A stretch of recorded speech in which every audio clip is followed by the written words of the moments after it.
നിങ്ങളെ എത്ര സ്നേഹിച്ചിട്ടും മതിയാവാത്ത ഒരാളുണ്ടോ? അവർക്ക് എങ്ങനെയാണ് നിങ്ങൾ ഇത്രയും പ്രിയപ്പെട്ടതായത് എന്നറിയോ? ഏറ്റവും പ്രിയപ്പെട്ട ഒരാളാൽ ഉപേക്ഷിക്കപ്പെട്ട സമയത്താവും നിങ്ങൾ അവരുടെ ജീവിതത്തിൽ എത്തിപ്പെട്ടത്. അല്ലെങ്കിൽ ആരും കേൾക്കാൻ മനസ്സിലാക്കാൻ ഇല്ലാതെ ഒറ്റപ്പെട്ടു പോയൊരു സമയത്ത് നിങ്ങൾ അവരെ കേട്ടിരുന്നിട്ടുണ്ടാകും. തകർന്നു പോകുമെന്ന അവസ്ഥയിൽ കൂടെയുണ്ടെന്ന് നിങ്ങൾ തോന്നിപ്പിച്ചതിൻ്റെ നന്ദി പ്രകടനമാണ് മതിവരാതെയുള്ള ഈ സ്നേഹം. അതിന് കാലം എത്ര കഴിഞ്ഞാലും നിങ്ങൾ ഉപേക്ഷിച്ചു പോയാലും ആ സ്നേഹം കുറയാതെ അവർ നിങ്ങളെ സ്നേഹിച്ചു കൊണ്ടിരിക്കും. കുറേ കാലങ്ങൾക്ക് ശേഷം നിങ്ങൾ തിരികെ ചെന്നാലും പരാതികളില്ലാതെ, പരിഭവം കാണിക്കാതെ അവർ നിങ്ങളെ സ്വീകരിക്കും.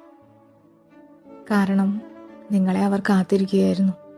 നോക്കൂ, ഒരിക്കൽ കൂടെ നിന്നതുകൊണ്ട് നിങ്ങൾ എത്ര മനോഹരമായാണ്